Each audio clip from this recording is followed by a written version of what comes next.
भगवान श्री योगी रामसूरतकुमार की सर्वं योगी रामसूरतकुमारार्पणमस्तु।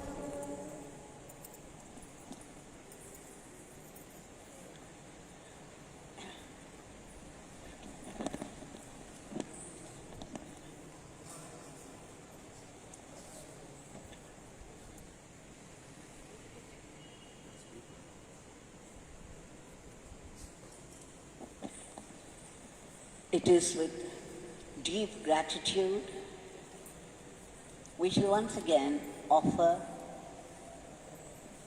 our Nama Pushpas, the Nama flowers, at the holy lotus feet of Bhagwan, with a prayer that we should be able to chant this Divya Mantra, Yogi Ramsuratkumar, incessantly. Only by His grace it's possible to do so. And that with the right attitude, the attitude of gratitude, the attitude of being a fine instrument in the hands of the divine, the hands of our Bhagwan, Yogi Ramsuratkumar. In 1999, Bhagwan said to me, Devaki, you mark it. In another 25 years, there's going to be a golden period for India. And India's voice would be heard on the world stage. The whole world would listen to India, would look up to India. And India would become the world leader. In 1978, or way back in 1978, he pronounced, not only in the spirituality, but also in science and technology, India would progress fast and reach the number one place in the world. One day, Agaram Jayaraman just entered the Sanatana Street house. All of a sudden, Bhagwan asked him, Jayarama, how is India doing?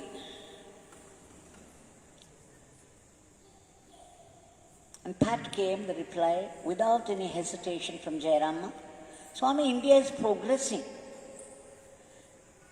And the minute Bhagwan heard this, he jumped in joy, literally, and said, Jayarama, give me your hand.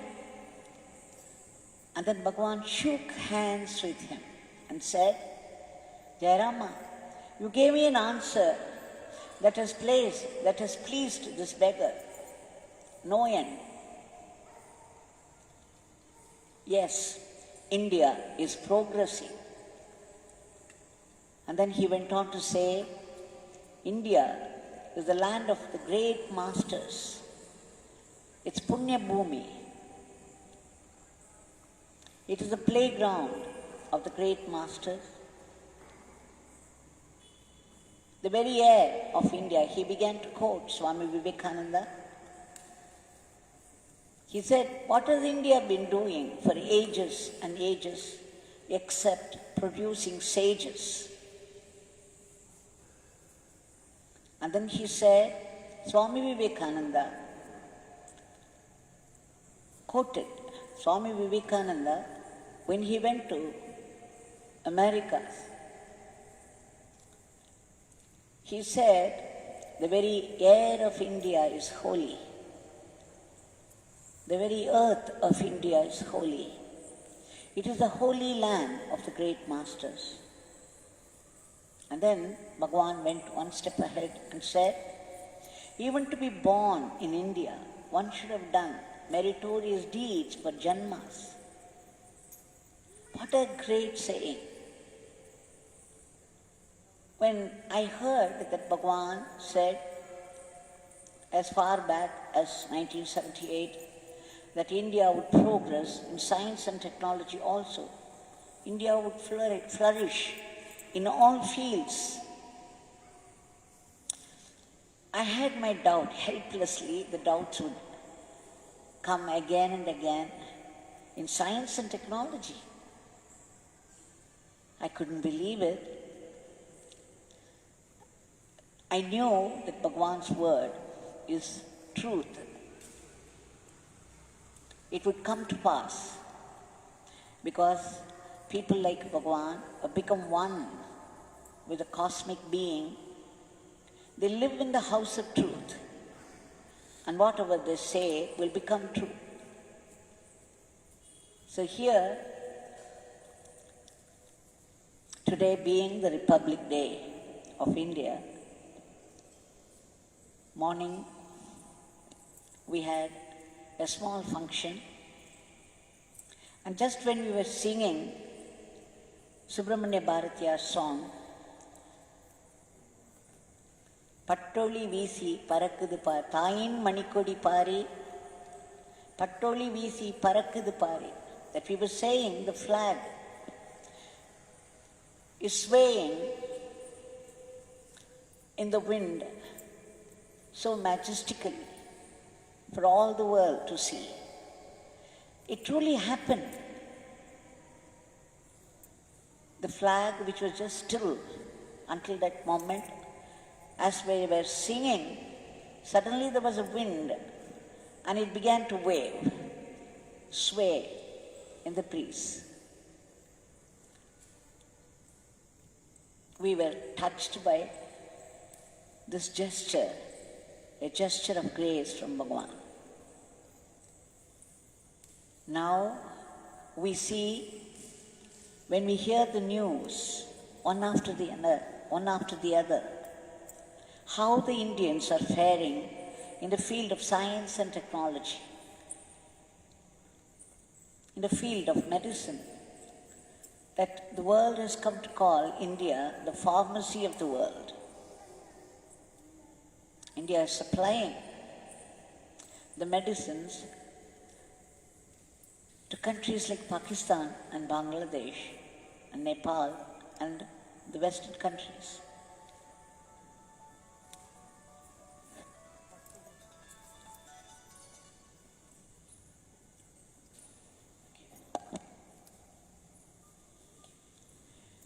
So we have to recall all this. Another thing that Bhagwan said, the great masters would never let India down, nor would India let us down. And then he went into peals of laughter, cascading laughter, after making this mystic statement. We do not know what is involved. One day, a foreigner had come here. There was a group of people, and they asked me, when we were doing satsang, one of them asked me, why India is so special? What is so special about India? Why should that India be the land of great masters? I said, how can I answer this question? But I can answer it if you can answer my question. And then I asked them, why is that we have the brain in the head and the eyes where the eyes are? Can you explain why the brain should be in the head? Why the legs are down there?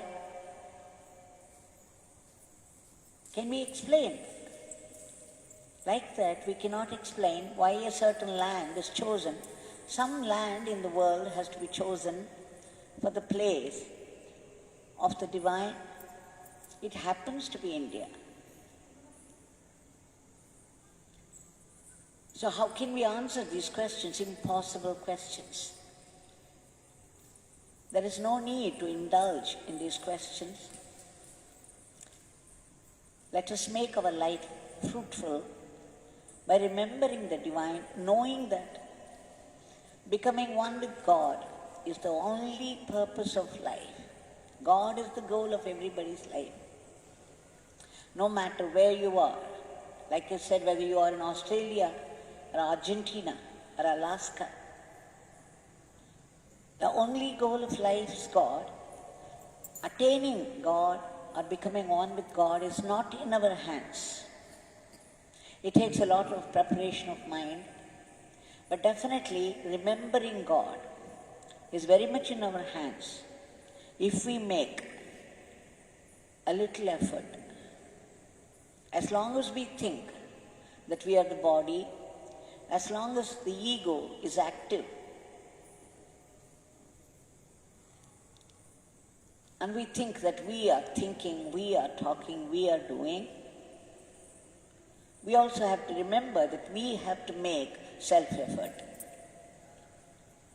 So self-effort is very important. We must make all the effort that we can make to remember the name of God and to go about life as an instrument in His hands. And then it will meet up with grace, which would fulfill the purpose of our life.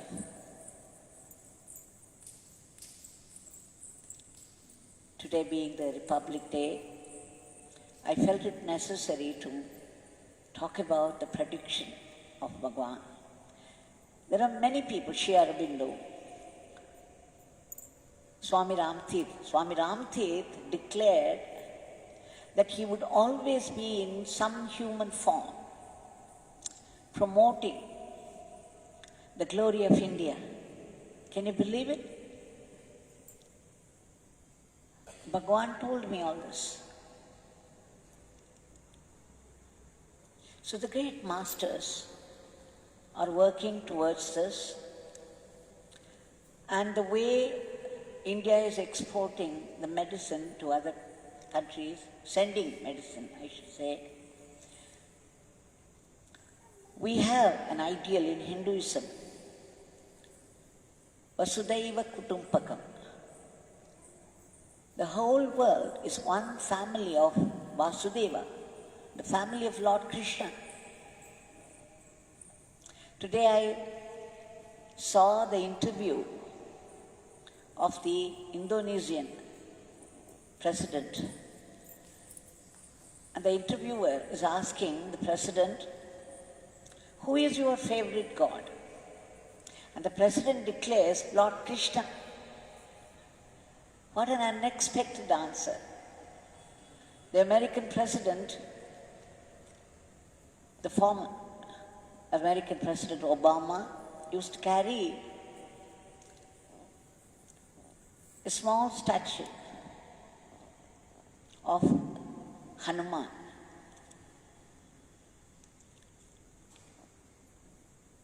Small icon of Hanuman. So you see, once upon a time, in the beginning, the time immemorial, it was Sanatana Dharma. It was not called Hindu religion. It was called Sanatana Dharma, the eternal Dharma of the world.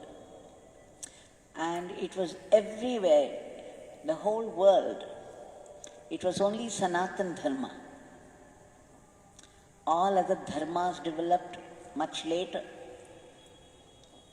So it is truly going to be one day Vasudaiva Kutumbakam, one kutumbam, one family of Lord Krishna,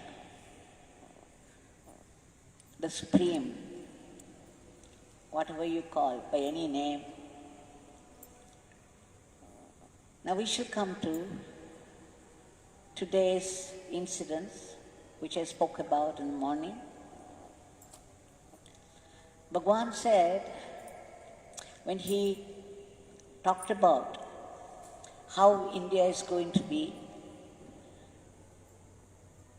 there was somebody there who smiled derisively.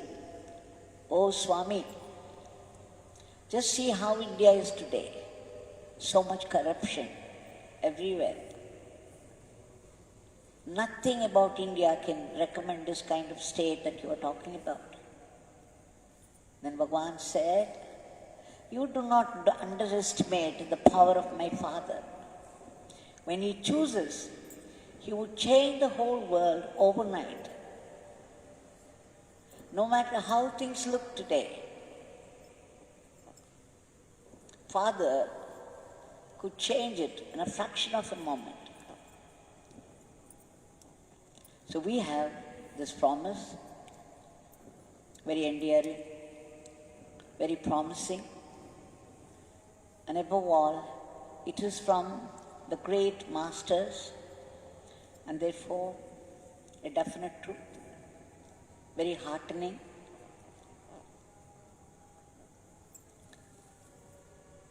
But then, when we do the seva to the Lord, when we go about our life as an instrument in the hands of the Divine, there are bound to be challenges. We must have the determination to face them, to cross them with a smile. I remember once Bhagwan, after giving darshan in the ashram, we were going back to Sudama. When the car stopped in front of Sudama, I saw Sri Venugopal of Tiruvannamalai standing there with the magazine in hand. What was more, he was crying. Bhagwan got down from the car, and after him I did. And then he turned to me and said, Devaki, you go find out why he's there. And then he went inside. So I went to Venugopal. I said, Venugopal, why are you crying? What is this magazine?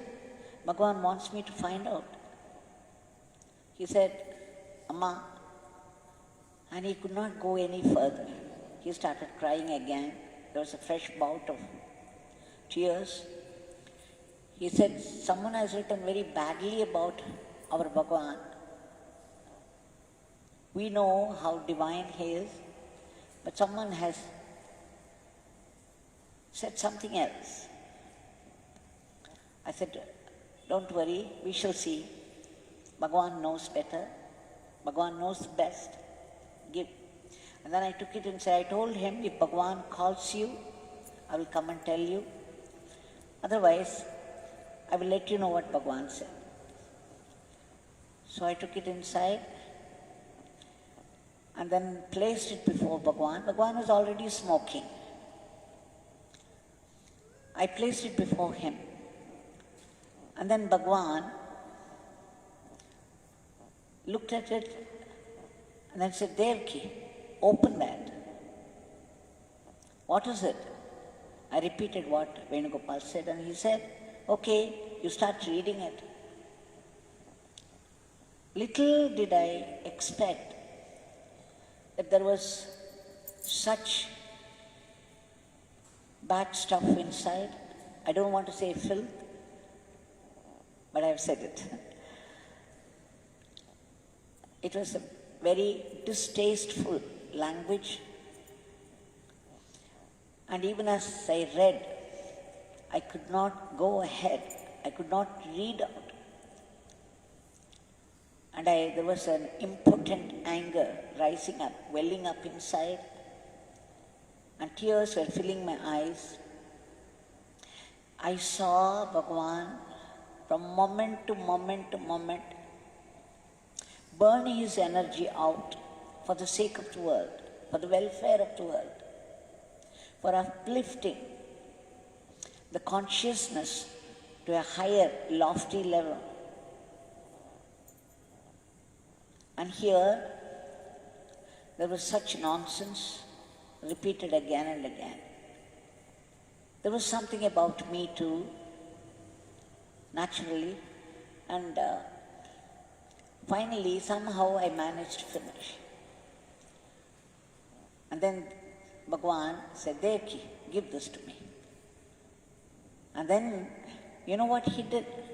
There was such tenderness on his face, such love, He took the magazine in hand, and all those 3 pages, page after page, he stroked it with his hand with such love.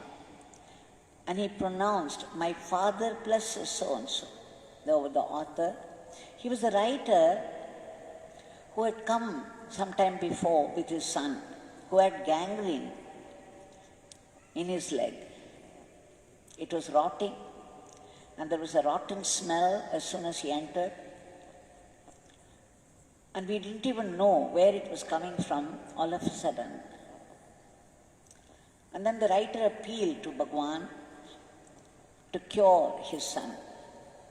We do not know what was involved in that. Bhagwan said, "This beggar will pray to Father for your son." And he blessed them and sent them away. But somehow, probably the writer expected an immediate miracle or something. He was not satisfied. It showed in his face. And then he went out. And soon after that, this article appeared in the magazine.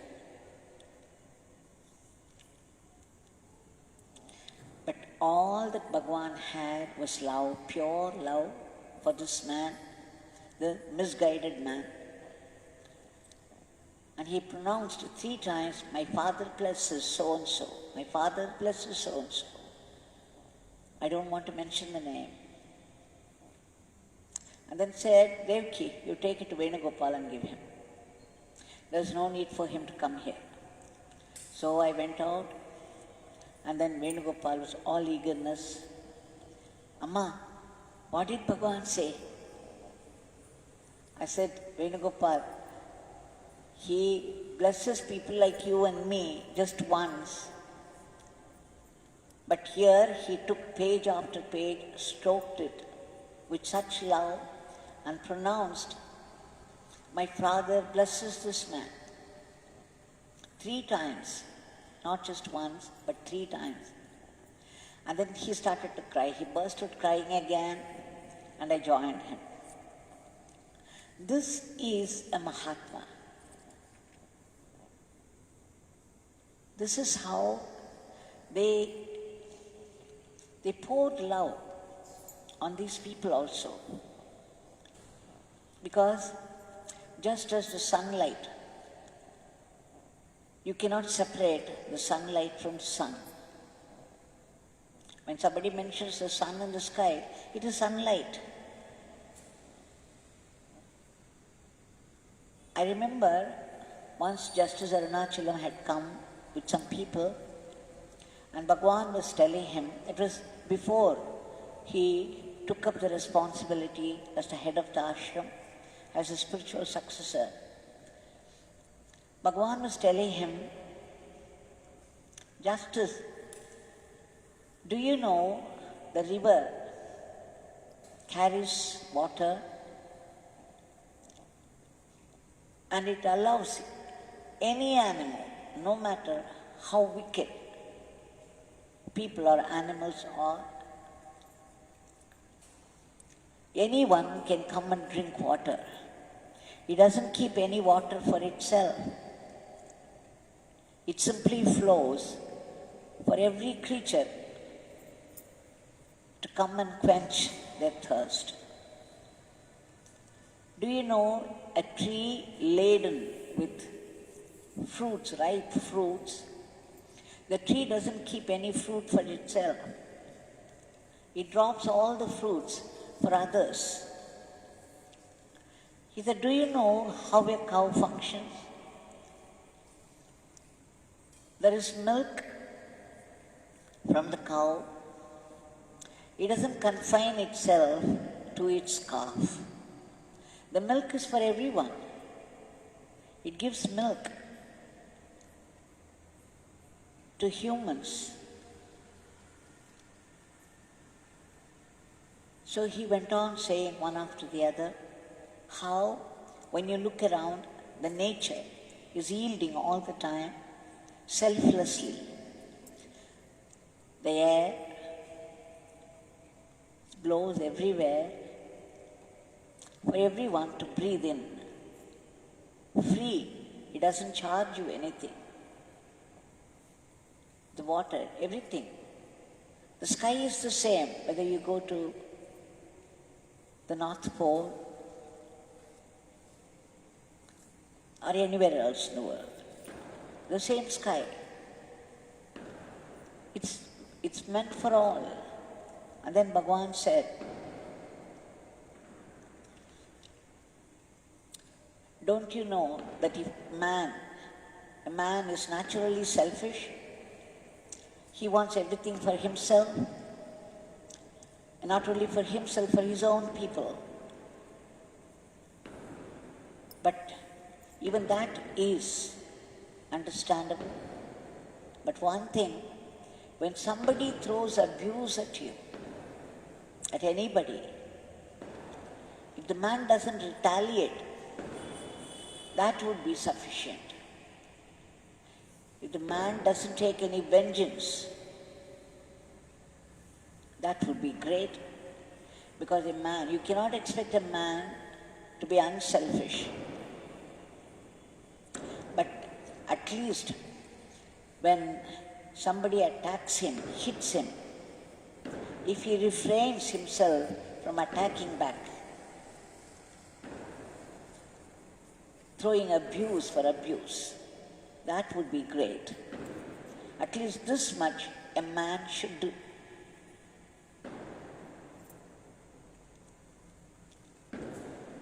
So I remember another incident. After Bhagwan shifted from Sanadi Street house to Sudama, many devotees were disappointed. And there was a lot of talk and gossip about it.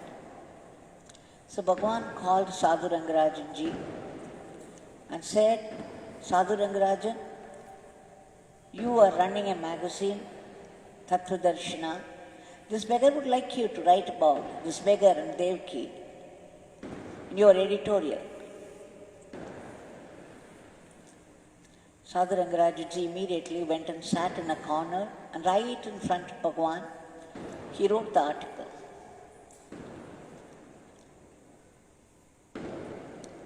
When that was published, it caused some concern for some people.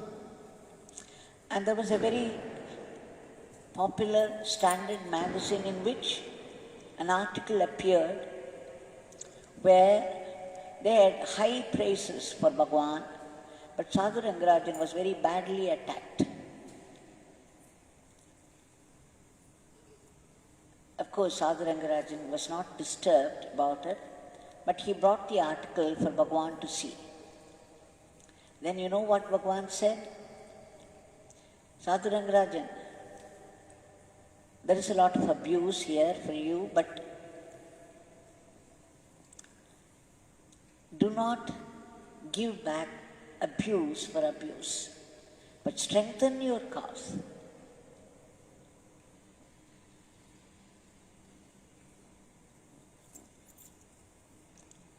Now, we all remember what happened when Bhagwan was wandering in the streets of Tiruvannamalai. One day he was going towards the bus stand, the old bus stand at that time. There used to be a tree, a peepal tree there, under which Bhagwan would be seated for some time. One day he was carrying his coconut shell and probably a hand fan and definitely some newspapers. And all of a sudden he was surrounded by the thugs, some thugs, 4 of them. And they started to beat him. They snatched this coconut shell away and threw it down. The papers were again snatched and thrown away. And what was more, they started to beat him. All the 4 of them surrounded him and ruthlessly, cruelly, they beat him up. And the blood was oozing out. He was hurt in many, many places. And yet, Bhagwan did not respond in any way. He simply put up with that. He simply submitted himself to those rowdies.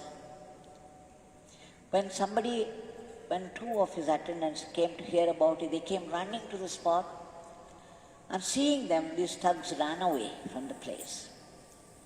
Perumal was one of them, and Perumal said to Mandapa Perumal, the chariot Mandapa Perumal, he said to Swami, Swami, we will go after them and give them nicely so that they would never again touch you.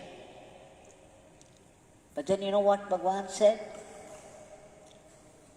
They have done their work.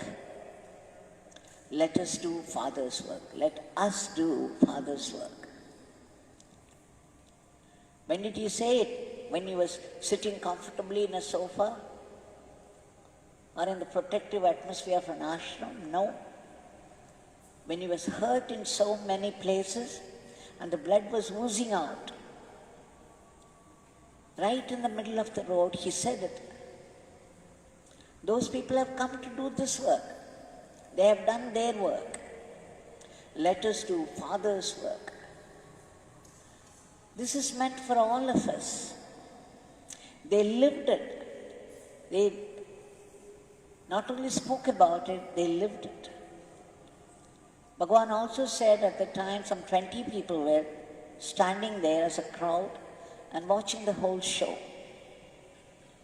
And none of them came forward to help him while they were beating him. And he said, he added when he described it to me in Sudama, some of those people he could recognize who had come to him for his blessings and benefited, and yet for their own reasons, selfish reasons, they wouldn't come forward to rescue him. And then he added, Devaki, this is the world. Don't trust anybody. So whatever he could live,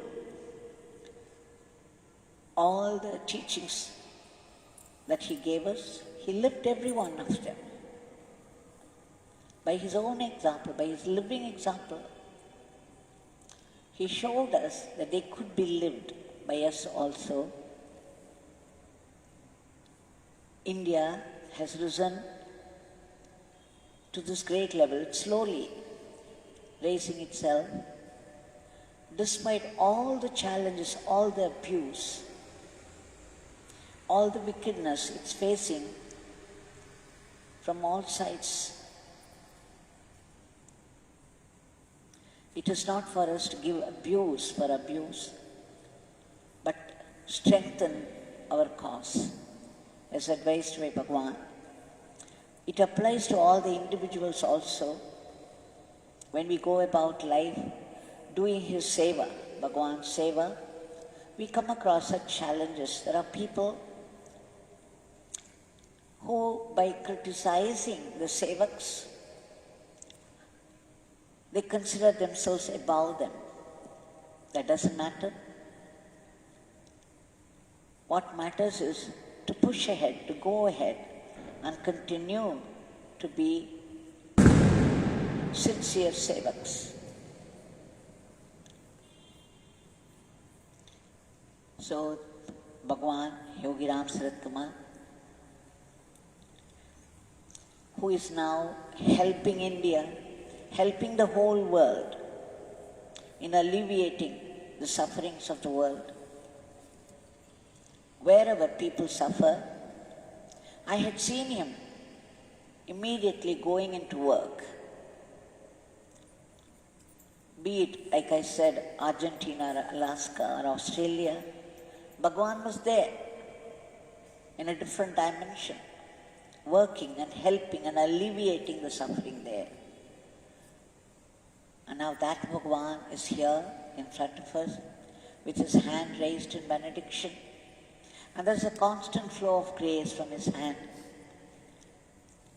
So let us submit our today's prayers at his feet. Bhagwan, we seek a huge grace from you, your compassionate glance upon the whole world. in order to free them from this terrible grip of this virulent virus and bring back normalcy in every aspect of life, everywhere, in the whole world. And Bhagwan, please uproot this fear, this panic from the hearts of people and stop the spread of the disease. And enter this vaccine so that it could kill the virus once for all without any side effects. And all those brave soldiers, tapaswins, who are fighting the disease at the very risk of their lives, please give them protection. And we seek your special grace for a boost to the falling economy. And Bhagwan, above all, we pray to you intensely and soulfully for constant remembrance of your name and the attitude of gratitude, the attitude of being good instruments in your hands, always. Jai Yogi Ramsuratkumar.